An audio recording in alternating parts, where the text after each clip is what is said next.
From an episode that ruined a beloved character to an episode starring one of the most controversial pop stars in history, these are all the times The Simpsons should have been cancelled. We're kicking our list off with the most controversial episode in history, featuring a major character betrayal for the audience. It's The Principal and the Pauper. The episode begins as Springfield's beloved Principal Skinner is about to celebrate his 20-year run as principal when some guy shows up claiming he's the real Seymour Skinner. I'm Skinner. Seymour? Oh! Mother! And just drops a bomb that our Skinner, named Armin Tamzarian, as it turns out, is a total fraud. So this guy we've known all these years is actually some rando who wandered in and just accepted his identity. This imposter Principal Skinner goes full soap opera, laying out his shady past. He used to be a little punk, kind of like Bart, getting into trouble left and right. He finally lands in front of a judge and, instead of jail time, gets shipped off to fight a numb, which is really Springfield's solution to any kind of crime. Okay, who wants a piece of me? There he meets the real Skinner, who becomes like a mentor and gives him a sense of purpose. When the real Skinner goes MIA, Armin swings by to break the news to Skinner's mom, but Agnes mistakes him for her son, and Armin just goes with it. Let's not even question the fact that she didn't even recognize her own son. I mean, what kind of terrible mother do you have to be this clueless? You can have some lima beans as soon as you've cleaned your room. Go! Upstairs. Third door on the left. Fast forward, and Armin's pretty much living this lie for 26 years, fooling the whole town until now. Feeling like a total fraud and pretty much forced out of his job, he goes back to Capital City to start fresh, leaving the real Skinner to take over at the school, which honestly is kind of the least he can do, given he spent the past 2.5 decades lying to everybody. Problem is, nobody can stand this real Skinner guy. Sergeant Skinner is about the most unbearable, joyless jerk Springfield's ever seen. He's got zero tolerance for Bart's antics. Hey, America, you're so fine. You're so fine, you blow my mind. America. Snaps at Agnes and acts like everyone owes him for his service. He's just a straight-up buzzkill that nobody likes or wants around. Even Agnes, who's been a handful herself, realizes she's preferred Armin's mild-mannered fake Skinner act. Pretty much everyone in town misses Armin and decides to get him back. Yeah, they're actually gonna try and kick the real guy out to get the fake guy back. So Marge and Homer go to Capital City to convince Armin to come back. He's hesitant. He doesn't think they need him if they have the real deal. But when they drag Agnes along, she all but begs him, saying he's been her son for 26 years and she genuinely loves him as if he were her real kid. Well, that's terrible parenting, but that's all Armin needs to hear. They all head back to Springfield, but now they have to deal with Chalmers, Mayor Quimby, and a bunch of bureaucratic nonsense about the real identity mess. But after some finagling and Homer giving a rambling speech that surprisingly works for once, the townsfolk agree they'd rather have Armin back as Skinner than deal with the sergeant any longer. They basically tie the real Skinner to a freight train and ship him out of town, which is also incidentally what the writers did with this episode after it was received very badly. Judge Snyder seals the deal, declaring Armin is now officially the Seymour Skinner again, warning the whole town under threat of literal torture to never bring up Armin Tamzarian ever again. The creator of The Simpsons hated this episode so much, he took his name off it entirely, saying it was a betrayal to fans. Having watched it, yep, he nailed it. Worst episode ever. Still, at least you can actually find this one to watch. This next episode disappeared after the controversies around Michael Jackson resurfaced. It's Stark Raving Dad. Alright, so Lisa's birthday's coming up, and she's all, Bart, don't forget to get me a gift this year. Bart, of course, couldn't care less, and instead spends his time goofing off, calling up Krusty's hotline while Marge is begging him to watch Maggie. When Maggie somehow ends up in a dangerous situation with a fan, Bart's just like, he wanted to. Real class act, this kid. Although, in his defense, she did kinda wanna do it. You can't control Maggie. Meanwhile, Homer has his own mess. He throws a load of laundry in with Bart's red cap, turning all his white shirts pink. Pink! Pink! Pink! It's all over, Marge. I don't know how this could have happened. Ah, my lucky red hat. Clean as a whistle. You did this to me! Ah! Now, if you know anything about Homer's job, you know this does not fly at the power plant. Mr. Burns doesn't like his employees doing anything questionable. So when Homer walks in wearing a pink t-shirt, suddenly Mr. Burns is looking at him like he's some radical anarchist. Burns doesn't even care to listen to Homer's explanation. Instead, he sends him straight to Dr. Marvin Monroe for a psych evaluation. What other reason would he have to be wearing pink but total insanity? Homer decides to let Bart fill out the psych test, because what could go wrong? And Bart, of course, just ticks every box instead of actually thinking about anything for more than a second. Hey, Dad, do you hear voices? Yes, I'm hearing one right now while I'm trying to watch TV. Yes. Are you quick to anger? Bart, shut up or I'll shut you up.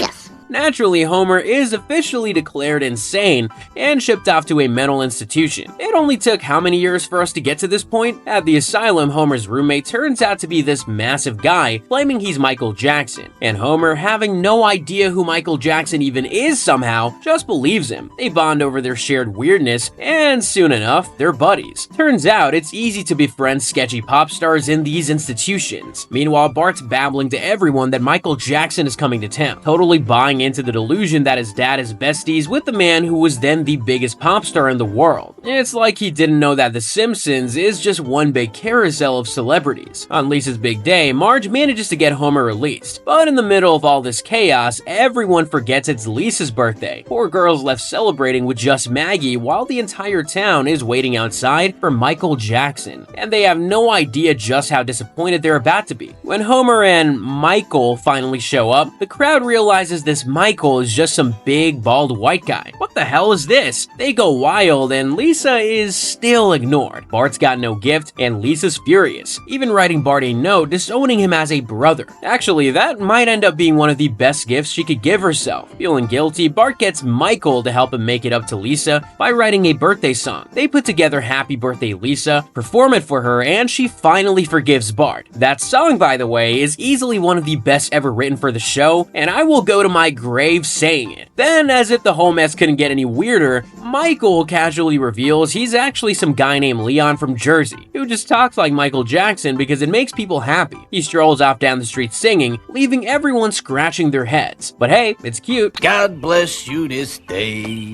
You gave me the gift to do. The real Michael Jackson voiced the fake Michael Jackson. And after all the scandal surrounding Michael's legacy and, impact on children, Disney and the producers have pulled the episode, making it almost impossible to get hold of through, legal methods. But while this episode was taken down all over the world, some are more localized. Like that time the Simpsons visited Japan in 30 minutes to Tokyo and got their episode banned from the country for life. So Lisa hears about this new Java server cyber cafe and begs Homer to take her. Of course, he refuses because it sounds like actual parenting, and he didn't have kids to be a parent. But then Bart strolls in and casually mentions he found a website with monkeys doing it. Well, damn it, if ever there was a time to be a parent, it was right now. Homer's already in the car with Bart, dragging him down to that cafe faster than you can say monkey style. Once there, Homer's having the time of his life, blowing through the family's money like it's Monopoly cash, until Snake busts in, waves a gun around, and cleans out their bank account. Now they've got zilch for their family vacation, and Homer has to figure out a way to make some quick cash. And when you're in a situation like this, your brain will often go to the simplest solution. But not Homer. No, Homer, okay, he does go for the simplest solution. His big idea is to sneak into Flanders' house at night and steal his stuff. Simple, but effective, I guess. Unfortunately, Flanders catches him, but instead of calling the cops, he offers Homer tickets to some sketchy savings seminar. This is how they get you, man.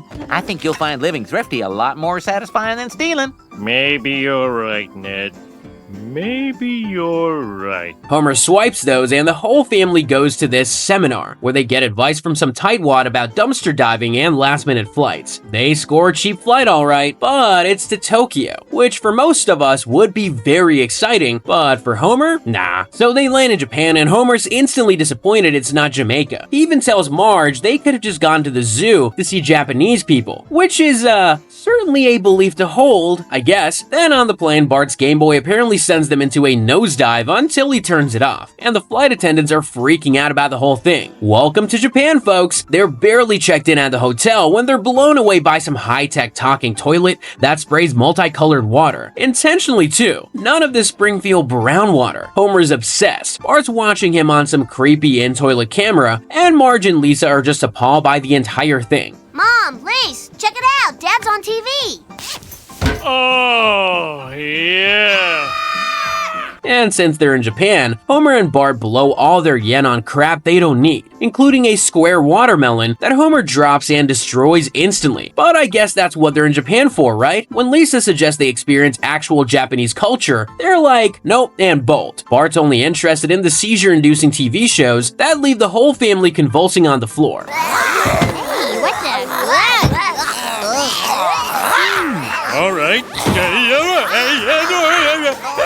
And now we come to the big moment that got this episode banned in Japan for disrespect to the Japanese culture. Get ready for this one. So the family hits up a sumo match where Homer fights the actual Japanese emperor and throws him into a container full of used sumo diaper things. Yeah, the real-life Japanese people did not appreciate that one. So Homer gets tossed in jail. After being bailed out, they're out of cash, so Homer folds their last million yen into an origami crane, only for it to blow away in the wind. Cue Homer's classic "go," but in Japanese. They scrape by working at a fish plant, spot a game show on TV, and end up on Super Happy Smile Time, where Homer gets put through the ringer. To the joy of millions of Japanese viewers, no less. After performing these humiliating tasks, they win their tickets but end up in fake lava, which is actually just orangeade and wasabi, before finally escaping Japan. But no, their plane is instantly attacked by Godzilla, fighting every single kaiju monster imaginable. Honestly, probably the least chaotic Simpsons flight they've ever taken. I think it's fair to say that Japan was not a huge fan of The Simpsons. Neither were the Fox censors. They hated this next episode, Natural Born Kissers, purely due to the fact that Homer and Marge are constantly getting freaky. So it's Homer and Marge's 11th wedding anniversary, and the plan is a nice dinner out at the Gilded Truffle. Grandpa was supposed to babysit, but he ends up at the wrong house, babysitting Rod and Todd Flanders instead. He dodged a bullet, if I'm gonna be honest. But also, Rod and Todd? Damn, is that a wasted evening for them. So instead of romance, Marge and Homer are dragged by Bart to some chaotic family restaurant shaped like an airplane called the Up Up and Buffet. Just what every couple dreams of in an anniversary, right? A loud, over-the-top kids joint with zero atmosphere. Also having to spend time with Bart. That night, when they try to get frisky, it's a total flop. No spark, just sad attempts at rekindling something that's clearly burnt out. As if all that isn't depressing enough, Homer leaves the freezer door open all night because he thinks these little figures on their wedding cake come alive and party after dark. Naturally, the fridge motor burns out, so the next day they're off to the hardware store to replace it. Enjoy yourselves. Meanwhile, Bart and Lisa are stuck at the Springfield retirement castle with Grandpa, where they discover his hidden metal detector and unearth a film reel of Casablanca with some insane happy ending tacked on, where Rick and Lisa end up together. Apparently, it was the work of the old Jewish man back in his Hollywood days, and he bribes Bart and Lisa with $20 to rebury it, along with an alternate ending to It's a Wonderful Life called Killing Spree ending. Now, that'll mean nothing to most of you, but the boomers would absolutely cancel the show over that. Back with Homer and Marge, they get stuck in the mud somewhere in the farm country and are forced to take shelter in a barn when a storm hits. The farmer almost catches them hiding in the hayloft, but when the coast is clear, they're suddenly in the mood, and they go at it like teenagers. And here's where the real cancel risk comes from, because the censors at Fox hated this episode and the sheer amount of sexual content throughout. But back to Marge and Homer. Feeling recharged, they book a weekend at a B&B to keep the momentum going. But their old routines catch up fast. Turns out though, they're both secretly into the thrill of almost getting caught. Oh yeah, the Fox executives didn't really like that either. Nasty, freaky little things. This newfound spark leads them to an entire public romp around Springfield. They make out in a miniature golf windmill, steal Gil's hot air balloon, and finally crash land naked in a crowded football stadium. Hundreds of people snap photos, and they make the front page under local couple bears all. And as if all that isn't bad enough, now they have to explain what they were doing to Bart and Lisa. So that's fun, right? I think it's fair to say that thinking about that would be Bart and Lisa's worst nightmare. And this next episode was a nightmare for a lot of homophobic people at the time. The Simpsons make a new friend and he cannot be gayer. It's Phobia. So the Simpsons are strapped for cash again because Bart, acting like the usual little wrecking ball, totally destroys the dryer and the gas line.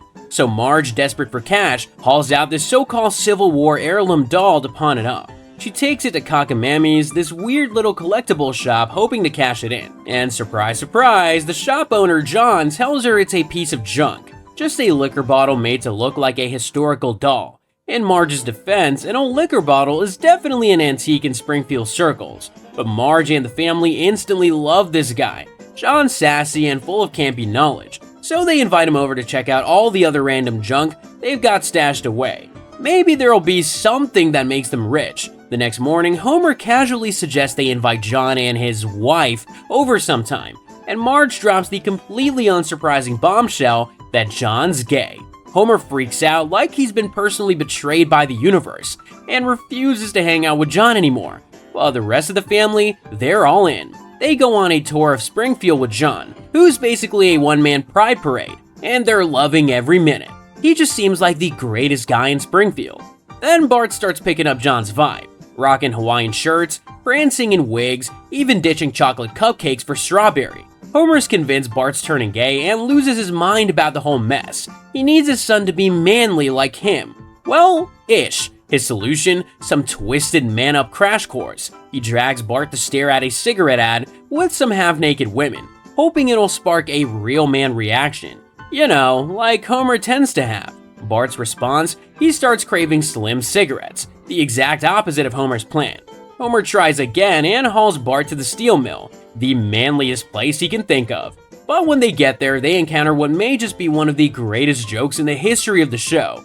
It turns out the whole place is run by gay guys who throw a shirtless, sweaty disco party during break time. Homer's ready to lose it, so he gets this idea to take Bart deer hunting, hoping that'll fix him. But they can't even find a deer, so they settle on shooting reindeer at Santa's village. And then, like karmic retribution, the reindeer snap and go full attack mode, totally wrecking Homer, Moe, and Barney. Deserved, honestly. Luckily, John swoops in with a robotic Japanese Santa Claus and scares the reindeer away, saving their lives. Homer, finally grateful, admits John's not so bad and even gives a half-hearted thumbs up to Bart's so-called life choices. Now, we as a modern audience know that being gay is not a choice, but back then, things were different. However, this episode was controversial when it first aired in the 90s, as the censors hated the idea of actually acknowledging that people were gay. Back then, it wasn't a popular move to mention people were gay. However, there was nothing wrong with coming out as an Australian.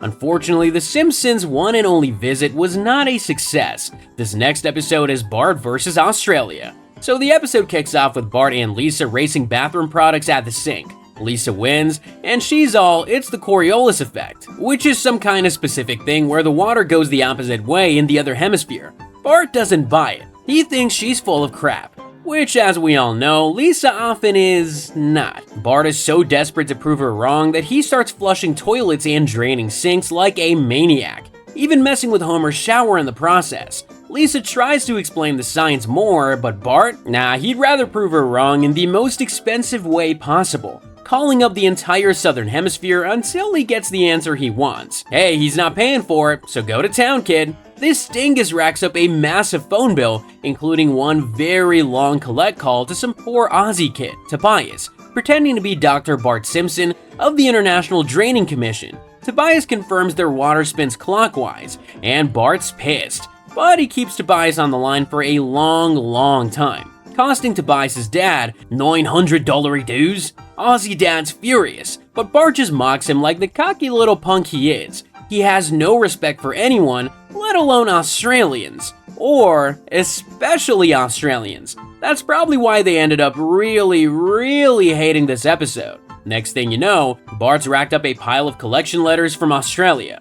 He just chucks them, using Lisa's saxophone as a paperweight. What else is it good for? Then the State Department shows up, telling the family Bart's prank has made an international mess, and now Australia wants him locked up. Join the club, Australia. Homer's kinda cool with it, but Marge's not my baby instinct kicks in. So they cut a deal. Bart just has to fly to Australia and apologize. Easy enough, right? But pretty much as soon as they land in Australia, Bart sneaks a bullfrog in, because he just can't resist chaos. Meanwhile, Homer's goofing off with a US Marine at the embassy, thinking he's a British Queen's Guard, and just getting punched out for it. Then comes Bart's big apology in Aussie chord.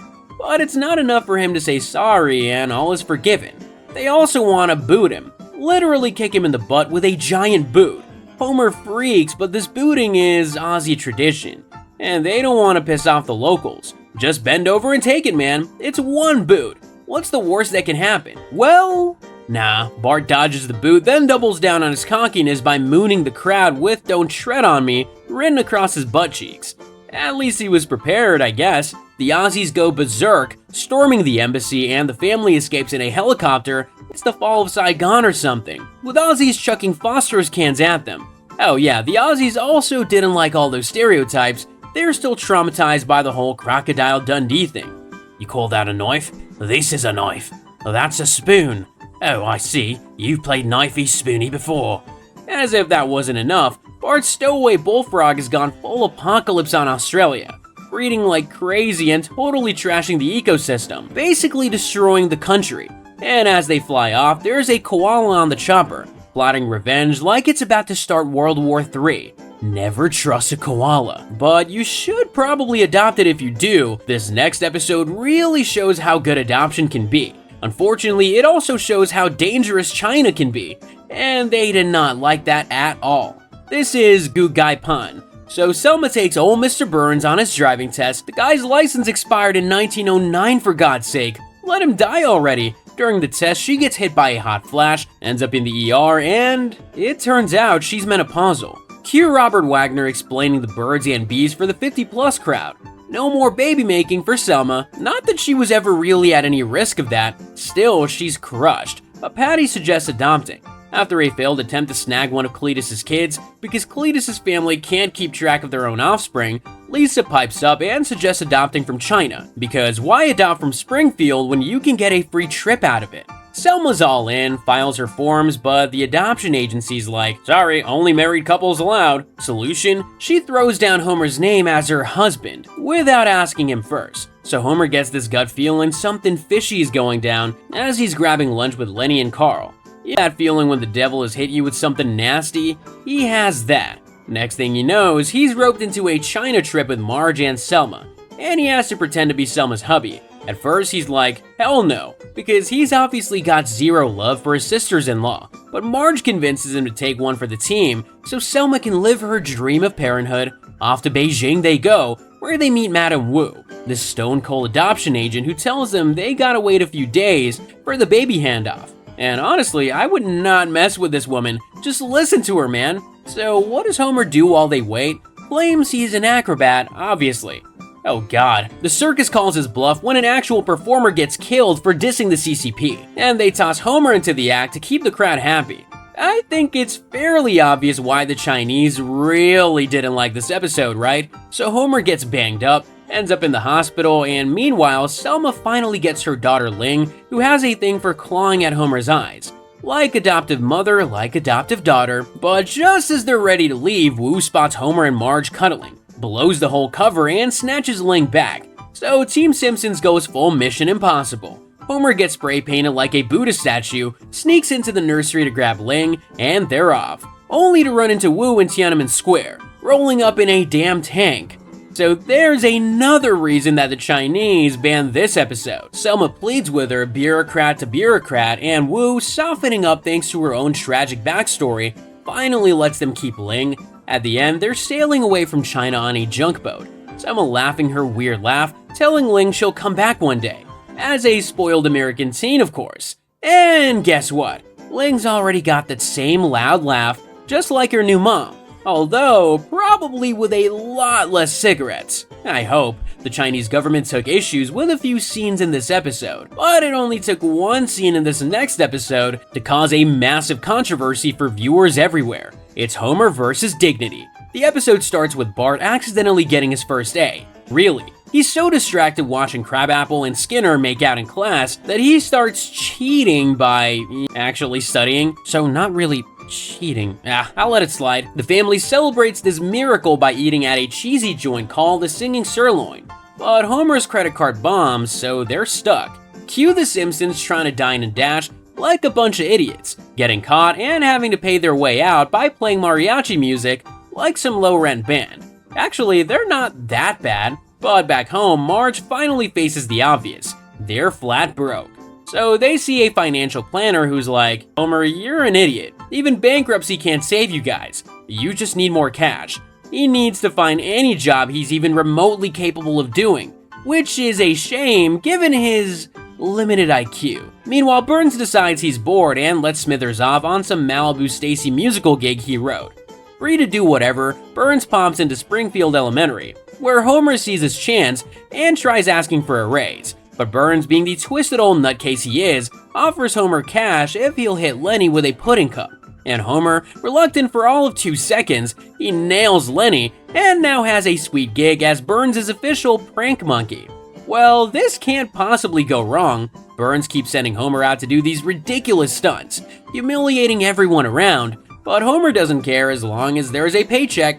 He's got all this extra cash coming in, and Marge is suspicious, but Homer just shrugs it off. Then Burns goes next level and tells Homer to dress up as a lady panda at the zoo. Things get weird fast when the zoo's male panda decides he's really into Homer and tries to get frisky. This is the big controversy of the show, the implication of this sinister assault for Burns' entertainment. It was not popular with the audiences. Homer is scrambling to escape, but ends up losing the panda head. And there's poor Lisa, seeing her dad humiliated for cash, barely holding on to a shred of self-respect. That doesn't help. Lisa's disgusted and tells Homer he's gotta stop selling his soul to Mr. Burns. Finally, Homer quits, then wonders what to do with all this dirty money. Lisa suggests charities, so he buys toys for poor kids and gets roped into being Santa for the Thanksgiving parade. But as if it couldn't get any worse, Burns pulls up on a pirate float labeled Happy Pranksgiving and tries to pay Homer $1 million to hurl fish guts at the crowd instead of presents. Homer's torn, but he decides Santa can be evil. Next thing you know, it's actually Burns chucking fish guts at everyone. Lisa's proud Homer kept his dignity, right before a fishy guts downpour hits them anyway. Well, at least they have the Santa suit, I guess. Not that it would at all help them with this next episode. The Strong Arms of the Mom contains what might just be the single worst and most controversial thing Marge has ever done. Alright, so the Simpson family decides to hit up Rainer Wolfcastle's pathetic garage sale after he goes bankrupt. But Homer, in typical dumbass fashion, picks up Wolfcastle's old weightlifting set because, obviously, nothing says future investment like some washed-up celebs' crusty dumbbells. And let's be real, Homer's not gonna lift weights unless they have beer at the end of them. Homer crams all this junk into the car. It's his own personal Tetris game, so packed that he has to hitch a ride home in a baby harness strapped to Wolfcastle himself. It's as ridiculous as you think it's gonna be. But on the way home, Maggie decides to stink up the joint. So Marge swings by the Quickie Mart to change her. Out of nowhere, some lowlife in a goofy cap pulls a gun on Marge and robs her of her precious pearl necklace. Marge is shattered. We're talking full breakdown in front of the kids. The whole family's freaked out, but Marge is spiraling. And after even accidentally pepper spraying poor little Ralph Wiggum, she refuses to leave the house. The PTSD is just too much. Hiding out in the basement, Marge tries to cope. Eventually, she gets bored and starts lifting those stupid weights Homer bought. Fast forward 2 weeks, and Marge is jacked. Like six-pack abs jacked. Not realistic, but hey, it's a cartoon. She pepper sprayed a kid, give her a break. The workout binge snaps her back to life, and suddenly she's not afraid anymore. She's so pumped up that when she runs into her mugger, she beats him into the dirt, fist flying. Homer is over the moon, declaring, "I'm married to Shaft." What? Do you fantasize about? I don't want to know. But Marge isn't done. She's full-on obsessed now, working out non-stop until she's ripped. She bumps into Ruth Powers, who's let's say more muscular since prison. Ruth talks Marge into juicing up on steroids, and boom! Marge's sweet personality goes down the toilet, replaced by pure rage and aggression. She's so over the top that she even forces herself on Homer one night, leaving him utterly wrecked. And yeah, that did not go down well with fans. To this day, it's probably the single worst thing that Marge has ever done on the show. And the fact that it's played for laughs was not popular. Finally, she enters this terrifying Iron Maiden bodybuilding contest, but only gets second place. Marge is pissed, and when Moe cracks a joke about how even a drink won't make her pretty, she loses it. Full on rage mode. She smashes the bar and flings people like rag dolls. Homer, terrified but desperate, finally gets through to her, begging her to remember the gentle Marge he married. Horrified, she snaps out of it, apologizes, and dumps the weight set into the furnace. The two then go upstairs, where Marge gets back to being her softer self with some much needed snuggling. This time, I assume it's consensual. I hope so anyway.